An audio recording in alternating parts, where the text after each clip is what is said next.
Welcome back to my channel. Please like, subscribe to the channel and turn on notifications to receive the latest notifications. Hope you enjoy listening to the story. The First Epoch. The story begun by Walter Hartwright 10 to 12. It was on a Thursday in the week, and nearly at the end of the third month of my sojourn in Cumberland. In the morning, when I went down into the breakfast room at the usual hour, Miss Holcombe, for the first time since I had known her, was absent from her customary place at the table. Miss Fairley was out on the lawn.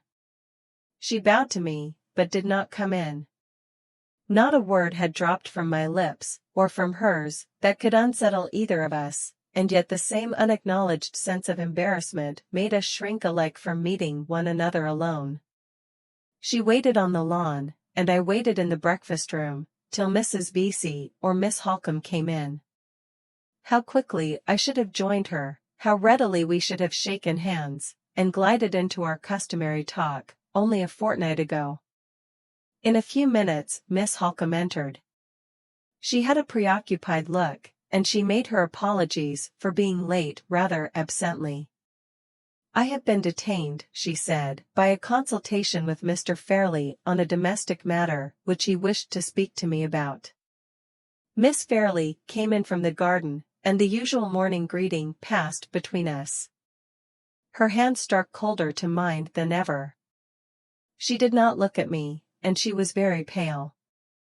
Even Mrs. Vesey noticed it when she entered the room a moment after. "I suppose it is the change in the wind," said the old lady. "The winter is coming, ah, my love, the winter is coming soon." In her heart and in mine it had come already. Our morning meal, once so full of pleasant good-humored discussion of the plans for the day, was short and silent. Miss Fairley seemed to feel the oppression of the long pauses in the conversation, and looked appealingly to her sister to fill them up. Miss Holcombe, after once or twice hesitating and checking herself, in a most uncharacteristic manner, spoke at last. "I have seen your uncle this morning, Laura," she said. "He thinks the purple room is the one that ought to be got ready, and he confirms what I told you. Monday is the day, not Tuesday." While these words were being spoken, Miss Fairley looked down at the table beneath her. Her fingers moved nervously among the crumbs that were scattered on the cloth. The paleness on her cheek spread to her lips, and the lips themselves trembled visibly. I was not the only person present who noticed this. Miss Holcombe saw it, too, and at once set us the example of rising from table. Mrs. Vesey and Miss Fairley left the room together. The kind sorrowful blue eyes looked at me, for a moment, with the prescient sadness of a coming and a long farewell.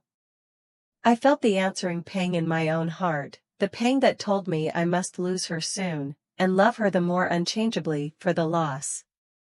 I turned towards the garden when the door had closed on her. Miss Holcombe was standing with her hat in her hand, and her shawl over her arm, by the large window that led out to the lawn, and was looking at me attentively. "Have you any leisure time to spare," she asked, "before you begin to work in your own room?" "Certainly, Miss Holcombe. I have always time at your service." "I want to say a word to you in private, Mr. Hartwright." "Get your hat and come out into the garden. We are not likely to be disturbed there at this hour in the morning." As we stepped out onto the lawn, one of the under gardeners, a mere lad, passed us on his way to the house, with a letter in his hand. Miss Holcombe stopped him. "Is that letter for me?" she asked. "Nay, miss, it's just said to be for Miss Fairley," answered the lad, holding out the letter as he spoke. Miss Holcombe took it from him and looked at the address. "A strange handwriting," she said to herself. "Who can Laura's correspondent be? Where did you get this?" she continued, addressing the gardener. "Well, miss," said the lad, "I just got it from a woman." "What woman?" "A woman well stricken in age." "Oh, an old woman. Anyone you knew?" I can't attack it on missile to say that she was other than a stranger to me. Which way did she go? That gate, said the under-gardener, turning with great deliberation towards the south, and embracing the whole of that part of England with one comprehensive sweep of his arm. Curious, said Miss Holcombe, I suppose it must be a begging letter. There, she added, handing the letter back to the lad, take it to the house, and give it to one of the servants. And now, Mr. Hartright, if you have no objection, let us walk this way. She led me across the lawn, along the same path by which I had followed her on the day after my arrival at Limeridge. At the little summer house, in which Laura Fairley and I had first seen each other, she stopped, and broke the silence which she had steadily maintained while we were walking together. What I have to say to you I can say here. With those words she entered the summer house, took one of the chairs at the little round table inside, and signed to me to take the other. I suspected what was coming when she spoke to me in the breakfast room. I felt certain of it now. Mr. Hartright, she said, I am going to begin by making a frank avowal to you. I am going to say, without phrase-making, which I detest, or paying compliments, which I heartily despise, that I have come, in the course of your residence with us, to feel a strong friendly regard for you. I was predisposed in your favor when you first told me of your conduct towards that unhappy woman whom you met under such remarkable circumstances. Your management of the affair might not have been prudent, but it showed the self-control, the delicacy, and the compassion of a man who was naturally a gentleman. It made me expect good things from you, and you have not disappointed my expectations. She paused, but held up her hand at the same time as a sign that she awaited no answer from me before she proceeded. When I entered the summer house, no thought was in me of the woman in white. But now, Miss Holcombe's own words had put the memory of my adventure back in my mind. It remained there throughout the interview, remained, and not without a result. As your friend, she proceeded, I am going to tell you, at once, in my own plain, blunt, downright language, that I have discovered your secret, without help or hint, mind, from anyone else.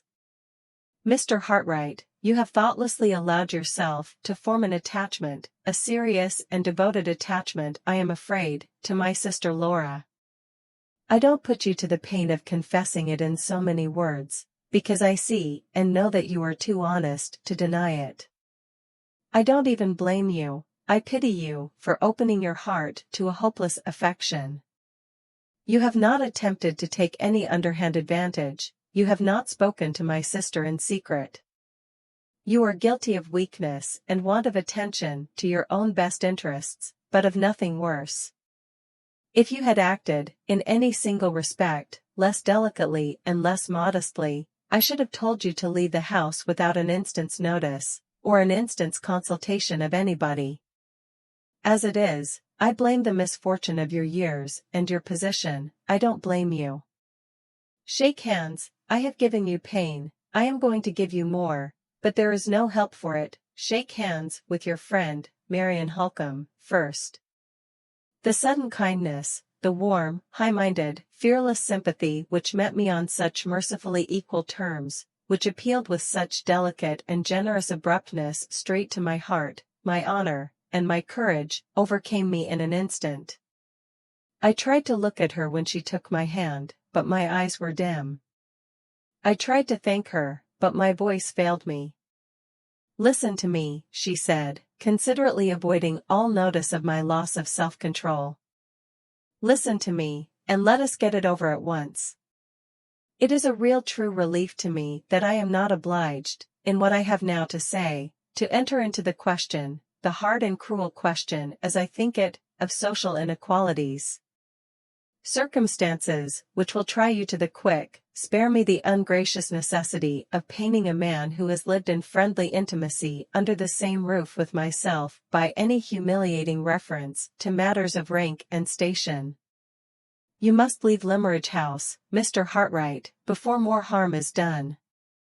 It is my duty to say that to you, and it would be equally my duty to say it, under precisely the same serious necessity, if you were the representative of the oldest and wealthiest family in England. You must leave us, not because you are a teacher of drawing." She waited a moment, turned her face full on me, and reaching across the table, laid her hand firmly on my arm. "Not because you are a teacher of drawing," she repeated, "but because Laura Fairley is engaged to be married."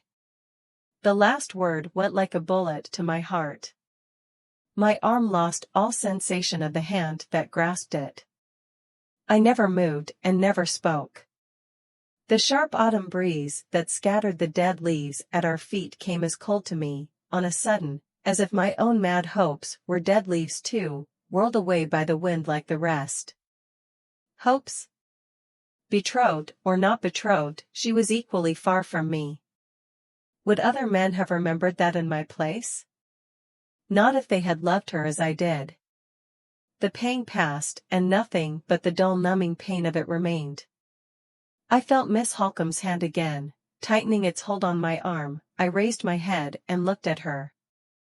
Her large black eyes were rooted on me, watching the white change on my face, which I felt, and which she saw. "Crush it," she said.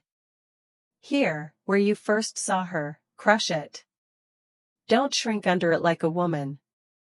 Tear it out, trample it underfoot like a man."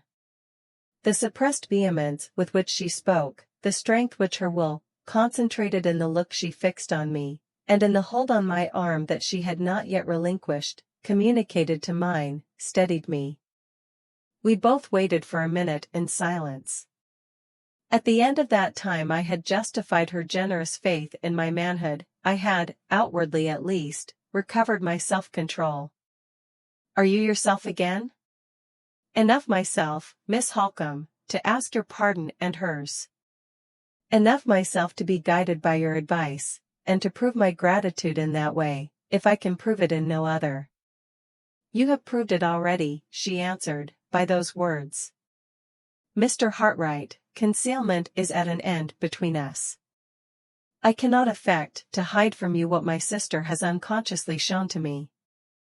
You must leave us for her sake, as well as for your own. Your presence here, your necessary intimacy with us, harmless as it has been, God knows, in all other respects, has unsteadied her and made her wretched. I, who love her better than my own life, I, who have learned to believe in that pure, noble, innocent nature as I believe in my religion, know but too well the secret misery of self-reproach that she has been suffering since the first shadow of a feeling disloyal to her marriage engagement entered her heart in spite of her. I don't say, it would be useless to attempt to say it after what has happened, that her engagement has ever had a strong hold on her affections. It is an engagement of honor, not of love. Her father sanctioned it on his deathbed, 2 years since. She herself neither welcomed it nor shrank from it, she was content to make it. Till you came here, she was in the position of hundreds of other women, who marry men without being greatly attracted to them or greatly repelled by them, and who learn to love them, when they don't learn to hate. After marriage, instead of before. I hope more earnestly than words can say, and you should have the self-sacrificing courage to hope too, that the new thoughts and feelings which have disturbed the old calmness and the old content have not taken root too deeply to be ever removed. Your absence, if I had less belief in your honor, and your courage, and your sense, I should not trust to them as I am trusting now. Your absence will help my efforts, and time will help us all three. It is something to know that my first confidence in you was not all misplaced. It is something to know that you will not be less honest, less manly, less considerate towards the pupil whose relation to yourself you have had the misfortune to forget, than towards the stranger and the outcast whose appeal to you was not made in vain. Again, the chance reference to the woman in white. Was there no possibility of speaking of Miss Fairley and of me without raising the memory of Anne Catherick, and setting her between us like a fatality that it was hopeless to avoid? Tell me what apology I can make to Mr. Fairley for breaking my engagement, I said. Tell me when to go after that apology is accepted. I promise implicit obedience to you and to your advice. Time is every way of importance, she answered. You heard me refer this morning to Monday next, and to the necessity of setting the purple room in order. The visitor whom we expect on Monday. I could not wait for her to be more explicit. Knowing what I knew now, the memory of Miss Fairley's look and manner at the breakfast table told me that the expected visitor at Limeridge House was her future husband. I tried to force it back, but something rose within me at that moment stronger than my own will, and I interrupted Miss Holcombe. Let me go today, I said bitterly. The sooner the better. No, not today, she replied. The only reason you can assign to Mr. Fairley for your departure, before the end of your engagement, must be that an unforeseen necessity compels you to ask his permission to return at once to London. You must wait till tomorrow to tell him that, at the time when the post comes in, because he will then understand the sudden change in your plans, by associating it with the arrival of a letter from London. It is miserable and sickening to descend to deceit, even of the most harmless kind, but I know Mr. Fairley, and if you once excite his suspicions that you are trifling with him, he will refuse to release you. Speak to him on Friday morning, occupy yourself afterwards, for the sake of your own interests with your employer, in leaving your unfinished work in as little confusion as possible, and quit this place on Saturday. It will be time enough then, Mr. Hartright, for you, and for all of us. Before I could assure her that she might depend on my acting in the strictest accordance with her wishes, we were both startled by advancing footsteps in the shrubbery. Someone was coming from the house to seek for us.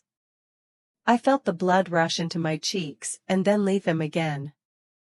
Could the third person who was fast approaching us, at such a time and under such circumstances, be Miss Fairley? It was a relief, so sadly, so hopelessly was my position towards her changed already, it was absolutely a relief to me, when the person who had disturbed us appeared at the entrance of the summer house, and proved to be only Miss Fairley's maid. Could I speak to you for a moment, miss? Said the girl, in rather a flurried, unsettled manner. Miss Holcombe descended the steps into the shrubbery, and walked aside a few paces with the maid. Left by myself, my mind reverted, with a sense of forlorn wretchedness which it is not in any words that I can find to describe, to my approaching return to the solitude and the despair of my lonely London home. Thoughts of my kind old mother, and of my sister, who had rejoiced with her so innocently over my prospects in Cumberland, thoughts whose long banishment from my heart it was now my shame and my reproach to realize for the first time, came back to me with the loving mournfulness of old, neglected friends. My mother and my sister, what would they feel when I returned to them from my broken engagement, with the confession of my miserable secret, they who had parted from me so hopefully on that last happy night in the Hampstead cottage? And Catherick again. Even the memory of the farewell evening with my mother and my sister could not return to me now unconnected with that other memory of the moonlight walk back to London. What did it mean? Were that woman and I to meet once more? It was possible, at the least. Did she know that I lived in London? Yes, I had told her so, either before or after that strange question of hers, when she had asked me so distrustfully if I knew many men of the rank of baronet. Either before or after, my mind was not calm enough, then, to remember which. A few minutes elapsed before Miss Holcombe dismissed the maid and came back to me. She, too, looked flurried and unsettled now. We have arranged all that is necessary, Mr. Hartright, she said. We have understood each other, as friends should, and we may go back at once to the house. To tell you the truth, I am uneasy about Laura. She has sent to say she wants to see me directly, and the maid reports that her mistress is apparently very much agitated by a letter that she has received this morning, the same letter, no doubt, which I sent on to the house, before we came here. We retraced our steps together, hastily along the shrubbery path. Although Miss Holcombe had ended all that she thought it necessary to say on her side, I had not ended all that I wanted to say on mine. From the moment when I had discovered that the expected visitor at Limeridge was Miss Fairley's future husband, I had felt a bitter curiosity, a burning envious eagerness, to know who he was. It was possible that a future opportunity of putting the question might not easily offer, so I risked asking it on our way back to the house. "Now that you are kind enough to tell me we have understood each other, Miss Holcombe," I said, "now that you are sure of my gratitude for your forbearance and my obedience to your wishes, may I venture to ask who—" I hesitated. I had forced myself to think of him, but it was harder still to speak of him, as her promised husband, "who the gentleman engaged to Miss Fairley is?" Her mind was evidently occupied with the message she had received from her sister. She answered in a hasty, absent way. "A gentleman of large property in Hampshire." Hampshire? And Catherick's native place. Again, and yet again, the woman in white. There was a fatality in it. "And his name?" I said, as quietly and indifferently as I could. "Sir Percival Glyde." Sir Percival. And Catherick's question, that suspicious question about the men of the rank of baronet whom I might happen to know, had hardly been dismissed from my mind by Miss Holcombe's return to me in the summer house, before it was recalled again by her own answer. I stopped suddenly, and looked at her. "Sir Percival Glyde," she repeated, imagining that I had not heard her former reply. "Knight, or baronet?" I asked, with an agitation that I could hide no longer. She paused for a moment, and then answered, rather coldly. "Baronet, of course." Not a word more was said, on either side, as we walked back to the house. Miss Holcombe hastened immediately to her sister's room, and I withdrew to my studio to set in order all of Mr. Fairley's drawings that I had not yet mounted and restored, before I resigned them to the care of other hands. Thoughts that I had hitherto restrained, thoughts that made my position harder than ever to endure, crowded on me now that I was alone. She was engaged to be married, and her future husband was Sir Percival Glyde, a man of the rank of baronet, and the owner of property in Hampshire. There were hundreds of baronets in England, and dozens of landowners in Hampshire. Judging by the ordinary rules of evidence, I had not the shadow of a reason, thus far, for connecting Sir Percival Glyde with the suspicious words of inquiry that had been spoken to me by the woman in white. And yet, I did connect him with them. Was it because he had now become associated in my mind with Miss Fairley being, in her turn, associated with Anne Catherick, since the night when I had discovered the ominous likeness between them? Had the events of the morning so unnerved me already that I was at the mercy of any delusion which common chances and common coincidences might suggest to my imagination? Impossible to say. I could only feel that what had passed between Miss Holcombe and myself, on our way from the summer house, had affected me very strangely. The foreboding of some undiscoverable danger lying hid from us all in the darkness of the future was strong on me. The doubt whether I was not linked already to a chain of events which even my approaching departure from Cumberland would be powerless to snap asunder, the doubt whether we any of us saw the end as the end would really be, gathered more and more darkly over my mind. Poignant as it was, the sense of suffering caused by the miserable end of my brief, presumptuous love seemed to be blunted and deadened by the still stronger sense of something obscurely impending, something invisibly threatening, that time was holding over our heads. I had been engaged with the drawings little more than half an hour, when there was a knock at the door. It opened, on my answering, and, to my surprise, Miss Holcombe entered the room. Her manner was angry and agitated. She caught up a chair for herself before I could give her one, and sat down in it, close at my side. Mr. Hartright, she said, I had hoped that all painful subjects of conversation were exhausted between us, for today at least. But it is not to be so. There is some underhand villainy at work to frighten my sister about her approaching marriage. You saw me send the gardener on to the house, with a letter addressed, in a strange handwriting, to Miss Fairley? Certainly. The letter is an anonymous letter, a vile attempt to injure Sir Percival Glyde in my sister's estimation. It has so agitated and alarmed her that I have had the greatest possible difficulty in composing her spirits sufficiently to allow me to leave her room and come here. I know this is a family matter on which I ought not to consult you, and in which you can feel no concern or interest. I beg your pardon, Miss Holcombe. I feel the strongest possible concern and interest in anything that affects Miss Fairley's happiness or yours. I am glad to hear you say so. You are the only person in the house, or out of it, who can advise me. Mr. Fairley, in his state of health and with his horror of difficulties and mysteries of all kinds, is not to be thought of.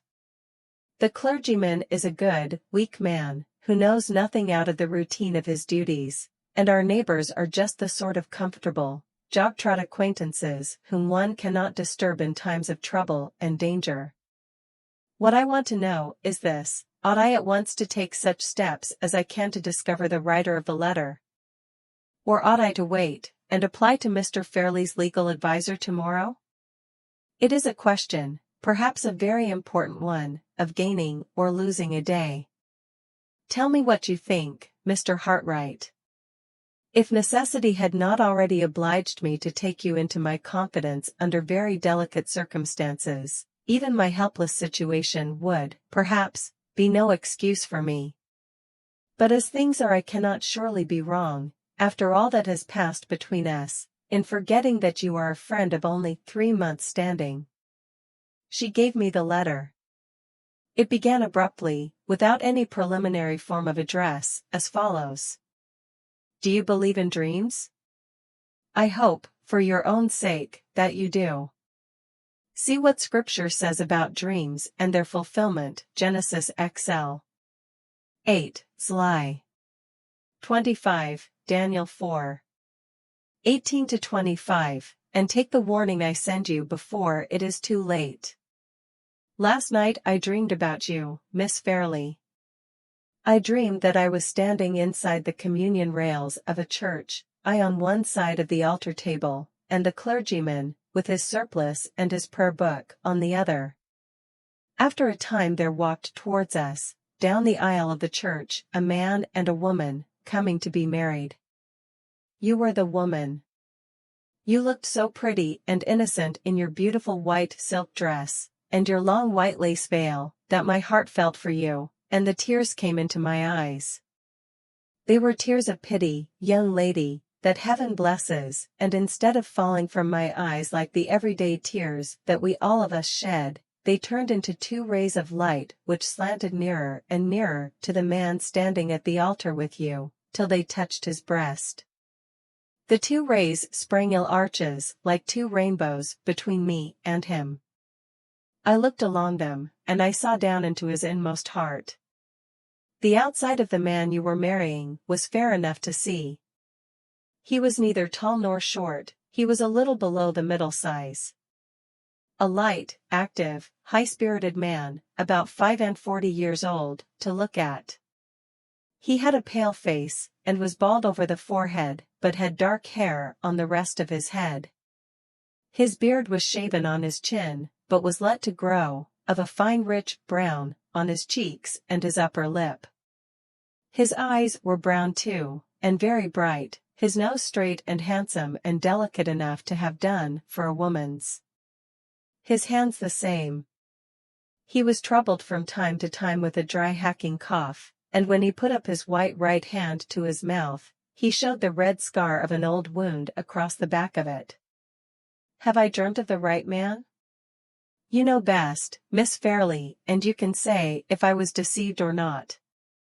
Read next, what I saw beneath the outside, I entreat you, read, and profit. I looked along the two rays of light, and I saw down into his inmost heart. It was black as night, and on it were written, in the red flaming letters, which are the handwriting of the fallen angel, without pity and without remorse. He has strewn with misery the paths of others, and he will live to strew with misery the path of this woman by his side. I read that, and then the rays of light shifted and pointed over his shoulder, and there, behind him, stood a fiend laughing. And the rays of light shifted once more, and pointed over your shoulder, and there behind you, stood an angel weeping. And the rays of light shifted for the third time, and pointed straight between you and that man. They widened and widened, thrusting you both asunder, one from the other. And the clergyman looked for the marriage service in vain, it was gone out of the book, and he shut up the leaves, and put it from him in despair. And I woke with my eyes full of tears and my heart beating, for I believe in dreams. Believe too, Miss Fairley, I beg of you, for your own sake, believe as I do. Joseph and Daniel, and others in Scripture, believed in dreams. Inquire into the past life of that man with the scar on his hand, before you say the words that make you his miserable wife. I don't give you this warning on my account, but on yours. I have an interest in your well-being that will live as long as I draw breath.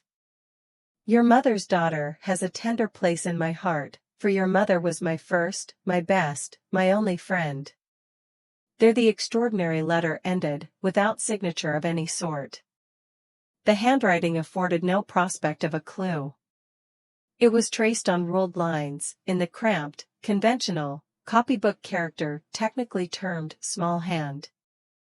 It was feeble and faint, and defaced by blots, but had otherwise nothing to distinguish it. That is not an illiterate letter, said Miss Holcombe, and at the same time, it is surely too incoherent to be the letter of an educated person in the higher ranks of life. The reference to the bridal dress and veil, and other little expressions, seemed to point to it as the production of some woman. What do you think, Mr. Hartright? I think so too. It seems to me to be not only the letter of a woman, but of a woman whose mind must be deranged, suggested Miss Holcombe. It struck me in that light too. I did not answer. While I was speaking, my eyes rested on the last sentence of the letter. Your mother's daughter has a tender place in my heart, for your mother was my first, my best, my only friend. Those words and the doubt which had just escaped me as to the sanity of the writer of the letter, acting together on my mind, suggested an idea, which I was literally afraid to express openly, or even to encourage secretly. I began to doubt whether my own faculties were not in danger of losing their balance. It seemed almost like a monomania to be tracing back everything strange that happened, everything unexpected that was said, always to the same hidden source and the same sinister influence. I resolved, this time, in defense of my own courage and my own sense, to come to no decision that plain fact did not warrant, and to turn my back resolutely on everything that tempted me in the shape of surmise. If we have any chance of tracing the person who has written this, I said, returning the letter to Miss Holcombe, there can be no harm in seizing our opportunity the moment it offers. I think we ought to speak to the gardener again about the elderly woman who gave him the letter, and then to continue our inquiries in the village. But first let me ask a question. You mentioned just now the alternative of consulting Mr. Fairley's legal adviser tomorrow. Is there no possibility of communicating with him earlier? Why not today? I can only explain, replied Miss Holcombe, by entering into certain particulars, connected with my sister's marriage engagement, which I did not think it necessary or desirable to mention to you this morning. One of Sir Percival Glyde's objects in coming here on Monday, is to fix the period of his marriage, which has hitherto been left quite unsettled. He is anxious that the event should take place before the end of the year.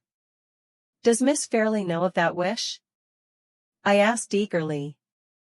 She has no suspicion of it, and after what has happened, I shall not take the responsibility upon myself of enlightening her. Sir Percival has only mentioned his views to Mr. Fairlie, who has told me himself that he is ready and anxious, as Laura's guardian, to forward them.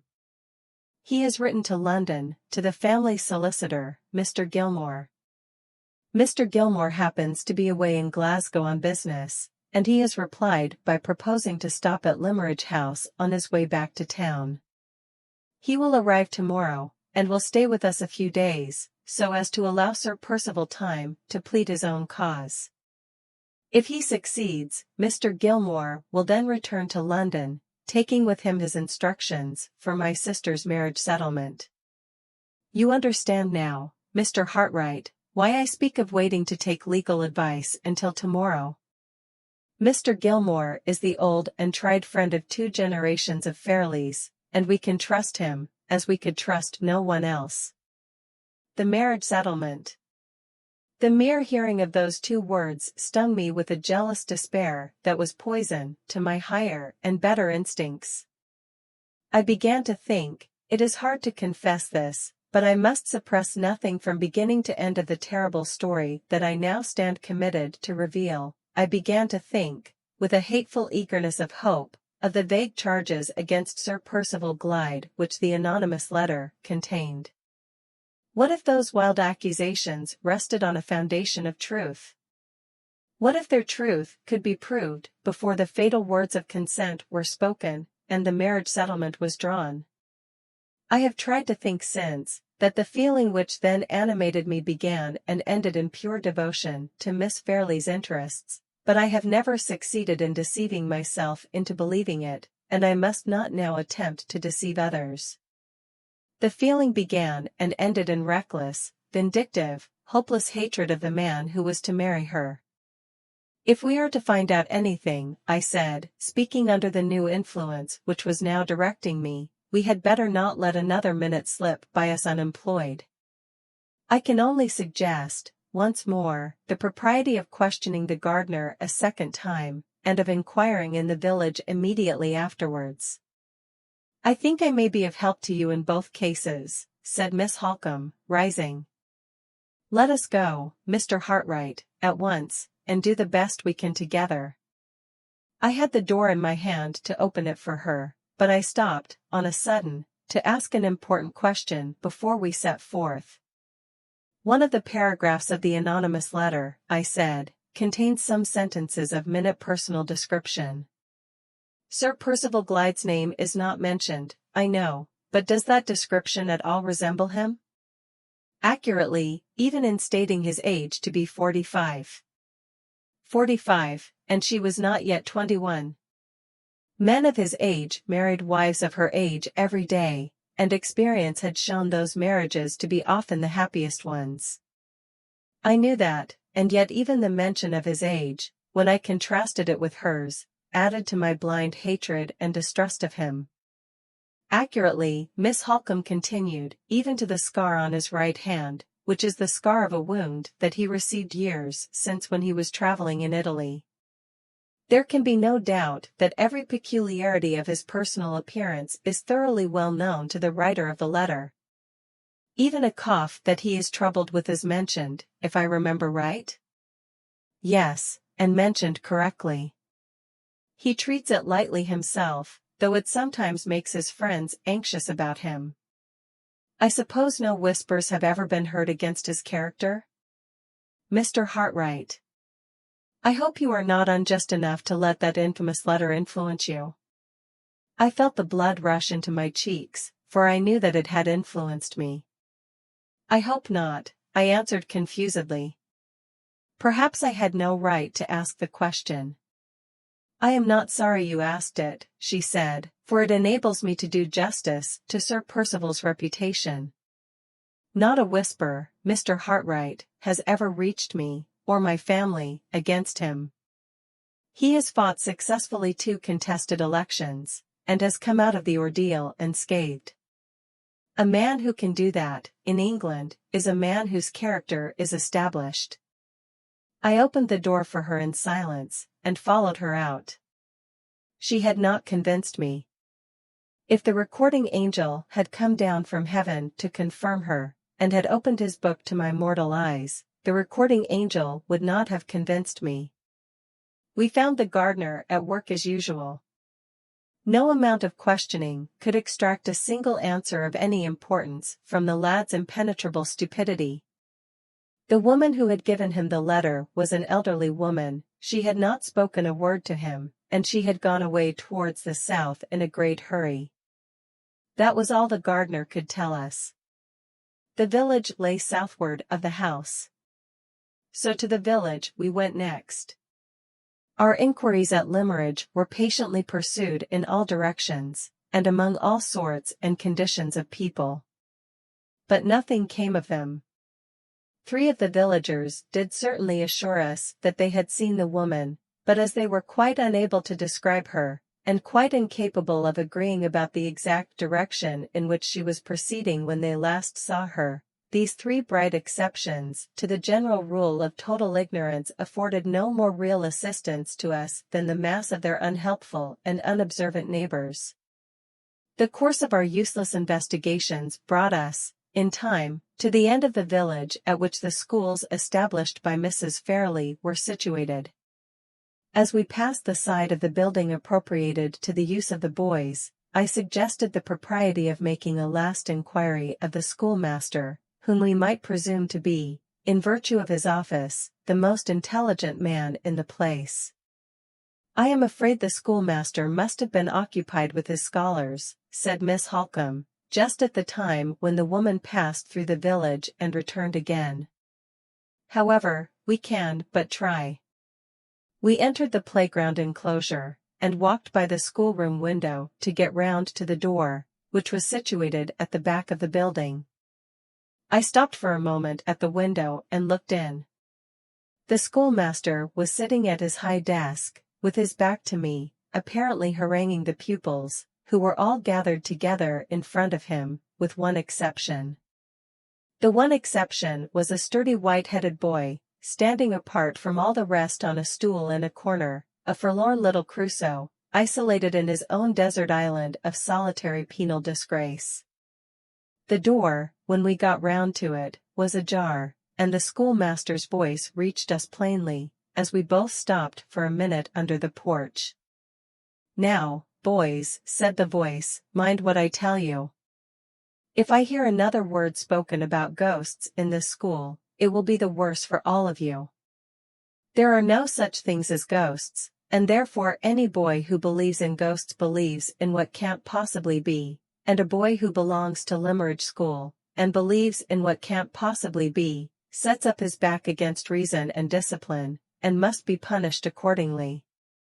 You all see Jacob Postlethwaite standing up on the stool there in disgrace. He has been punished, not because he said he saw a ghost last night, but because he is too impudent and too obstinate to listen to reason, and because he persists in saying he saw the ghost after I have told him that no such thing can possibly be. If nothing else will do, I mean to cane the ghost out of Jacob Postlethwaite, and if the thing spreads among any of the rest of you, I mean to go a step farther, and cane the ghost out of the whole school." "We seem to have chosen an awkward moment for our visit," said Miss Holcombe, pushing open the door at the end of the schoolmaster's address, and leading the way in. Our appearance produced a strong sensation among the boys. They appeared to think that we had arrived for the express purpose of seeing Jacob Postlethwaite caned. "Go home all of you to dinner," said the schoolmaster, "except Jacob. Jacob must stop where he is, and the ghost may bring him his dinner, if the ghost pleases." Jacob's fortitude deserted him at the double disappearance of his schoolfellows and his prospect of dinner. He took his hands out of his pockets, looked hard at his knuckles, raised them with great deliberation to his eyes, and when they got there, ground them round and round slowly, accompanying the action by short spasms of sniffing, which followed each other at regular intervals, the nasal minute guns of juvenile distress.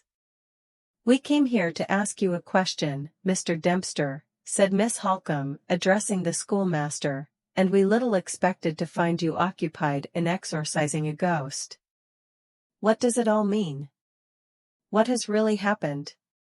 "That wicked boy has been frightening the whole school, Miss Holcombe, by declaring that he saw a ghost yesterday evening," answered the master, "and he still persists in his absurd story, in spite of all that I can say to him."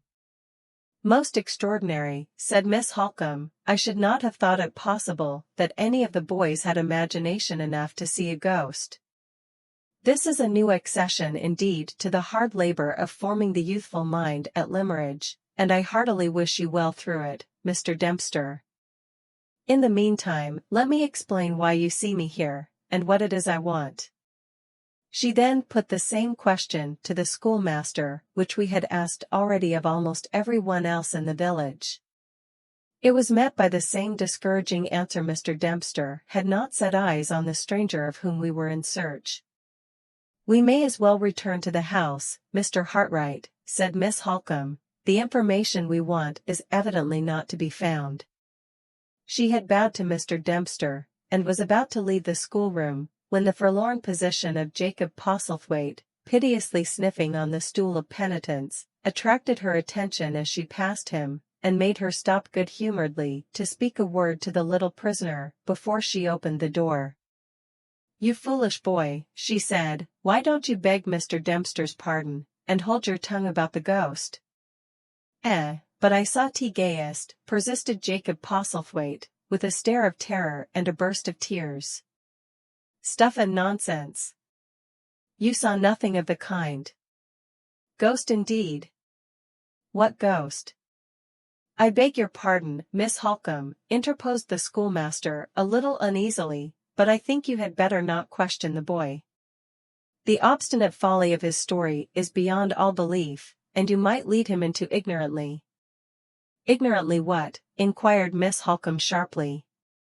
"Ignorantly shocking your feelings," said Mr. Dempster, looking very much discomposed.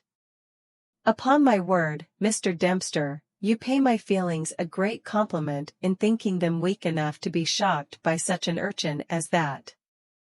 She turned with an air of satirical defiance to little Jacob, and began to question him directly.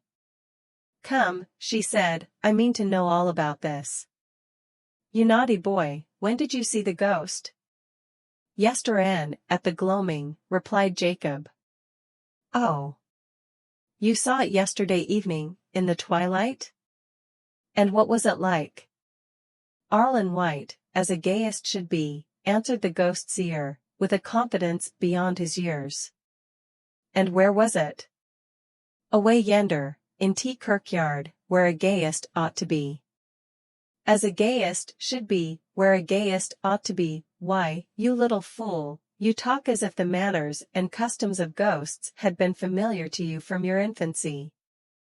You have got your story at your fingers' ends, at any rate.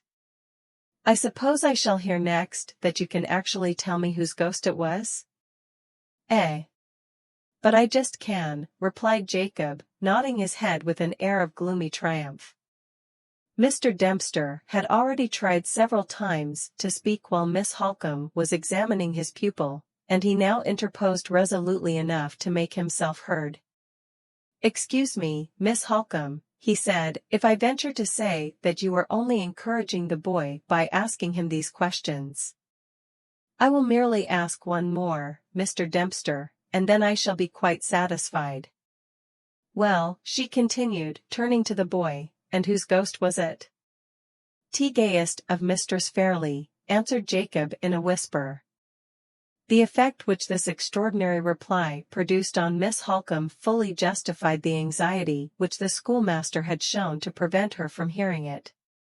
Her face crimsoned with indignation, she turned upon little Jacob with an angry suddenness which terrified him into a fresh burst of tears, opened her lips to speak to him, then controlled herself, and addressed the master instead of the boy. "It is useless," she said, "to hold such a child as that responsible for what he says. I have little doubt that the idea has been put into his head by others. If there are people in this village, Mr. Dempster, who have forgotten the respect and gratitude due from every soul in it to my mother's memory, I will find them out, and if I have any influence with Mr. Fairlie, they shall suffer for it." "I hope, indeed, I am sure, Miss Holcombe, that you are mistaken," said the schoolmaster. "The matter begins and ends with the boy's own perversity and folly. He saw, or thought he saw, a woman in white, yesterday evening, as he was passing the churchyard, and the figure, real or fancied, was standing by the marble cross, which he and every one else in Limmeridge knows to be the monument over Mrs. Fairlie's grave. These two circumstances are surely sufficient to have suggested to the boy himself the answer which has so naturally shocked you." Although Miss Holcombe did not seem to be convinced, she evidently felt that the schoolmaster's statement of the case was too sensible to be openly combated. She merely replied by thanking him for his attention, and by promising to see him again when her doubts were satisfied. This said, she bowed, and led the way out of the schoolroom. Throughout the whole of this strange scene I had stood apart, listening attentively, and drawing my own conclusions. As soon as we were alone again, Miss Holcombe asked me if I had formed any opinion on what I had heard. "A very strong opinion," I answered. "The boy's story, as I believe, has a foundation in fact. I confess I am anxious to see the monument over Mrs. Fairlie's grave, and to examine the ground about it." "You shall see the grave." She paused after making that reply, and reflected a little as we walked on. "What has happened in the schoolroom," she resumed, "has so completely distracted my attention from the subject of the letter, that I feel a little bewildered when I try to return to it. Must we give up all idea of making any further inquiries, and wait to place the thing in Mr. Gilmore's hands tomorrow?" "By no means, Miss Holcombe. What has happened in the schoolroom encourages me to persevere in the investigation." "Why does it encourage you?" "Because it strengthens a suspicion I felt when you gave me the letter to read." "I suppose you had your reasons, Mr. Hartright, for concealing that suspicion from me till this moment?" "I was afraid to encourage it in myself.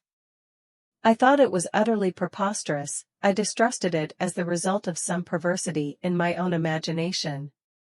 But I can do so no longer. Not only the boy's own answers to your questions, but even a chance expression that dropped from the schoolmaster's lips in explaining his story, have forced the idea back into my mind. Events may yet prove that idea to be a delusion, Miss Holcombe, but the belief is strong in me, at this moment, that the fancied ghost in the churchyard, and the writer of the anonymous letter, are one and the same person." She stopped, turned pale, and looked me eagerly in the face. "What person?" "The schoolmaster unconsciously told you. When he spoke of the figure that the boy saw in the churchyard, he called it a woman in white." "Not Anne Catherick?" "Yes, and Catherick." She put her hand through my arm and leaned on it heavily. "I don't know why," she said in low tones, "but there is something in this suspicion of yours that seems to startle and unnerve me. I feel—" She stopped, and tried to laugh it off.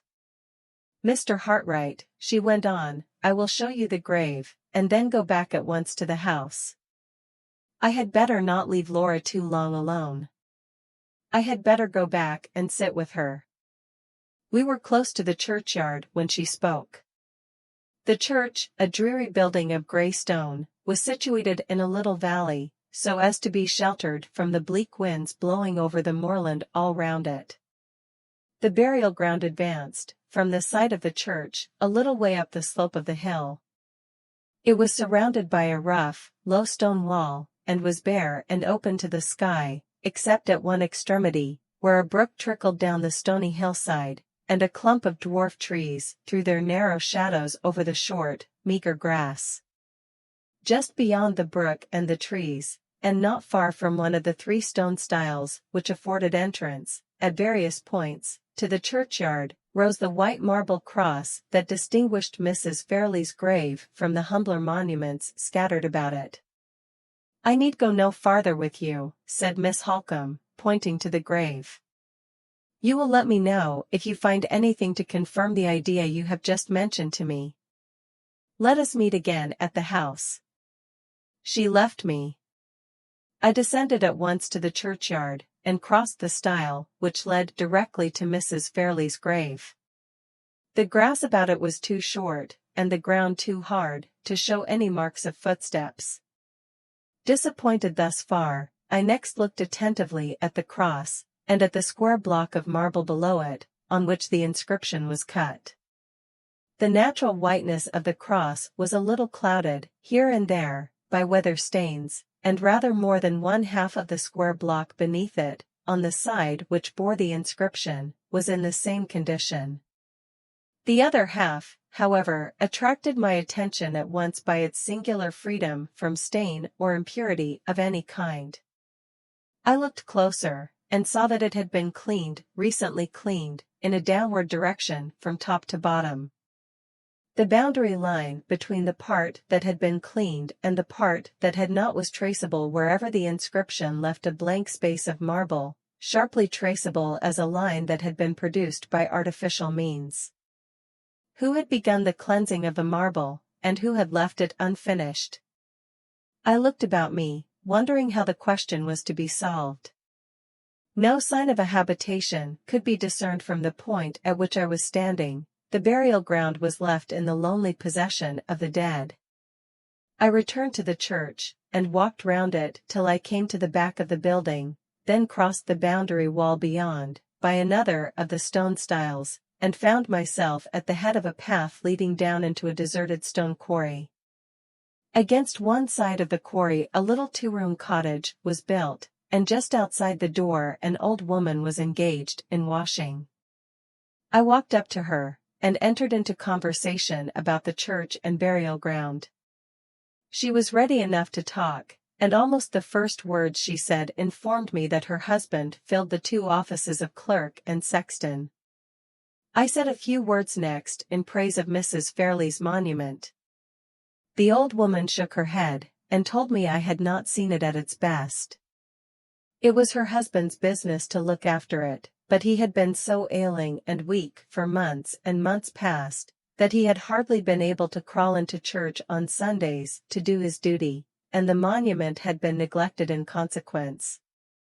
He was getting a little better now, and in a week or 10 days' time he hoped to be strong enough to set to work and clean it.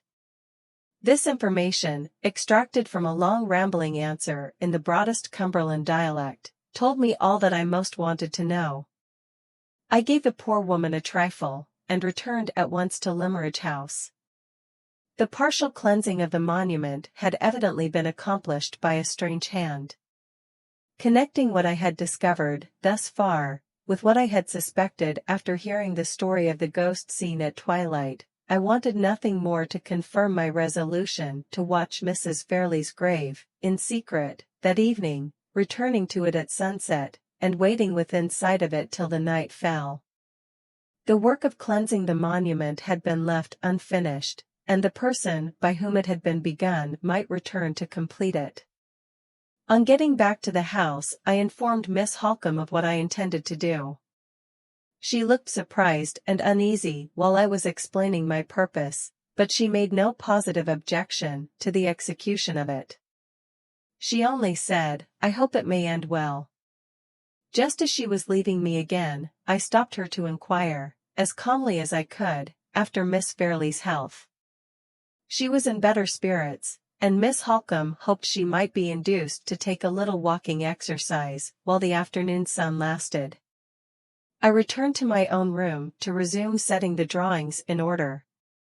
It was necessary to do this, and doubly necessary to keep my mind employed on anything that would help to distract my attention from myself, and from the hopeless future that lay before me. From time to time I paused in my work to look out of window and watch the sky as the sun sank nearer and nearer to the horizon. On one of those occasions I saw a figure on the broad gravel walk under my window. It was Miss Fairley. I had not seen her since the morning, and I had hardly spoken to her then.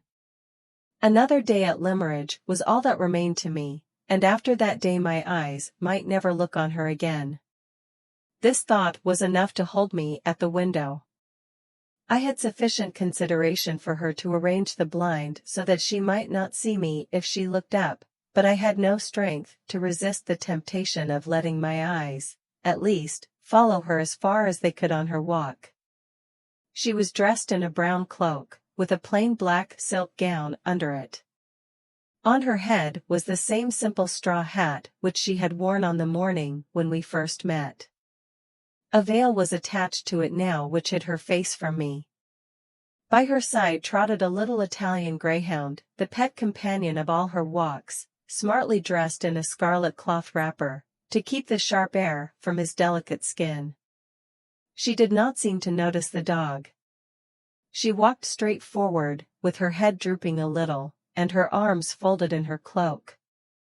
The dead leaves, which had whirled in the wind before me when I had heard of her marriage engagement in the morning, whirled in the wind before her, and rose and fell and scattered themselves at her feet as she walked on in the pale waning sunlight. The dog shivered and trembled, and pressed against her dress impatiently for notice and encouragement. But she never heeded him. She walked on, farther and farther away from me, with the dead leaves whirling about her on the path, walked on, till my aching eyes could see her no more, and I was left alone again with my own heavy heart. In another hour's time I had done my work, and the sunset was at hand. I got my hat and coat in the hall, and slipped out of the house without meeting anyone. The clouds were wild in the western heaven, and the wind blew chill from the sea. Far as the shore was, the sound of the surf swept over the intervening moorland, and beat drearily in my ears when I entered the churchyard. Not a living creature was in sight. The place looked lonelier than ever as I chose my position, and waited and watched, with my eyes on the white cross that rose over Mrs. Fairley's grave.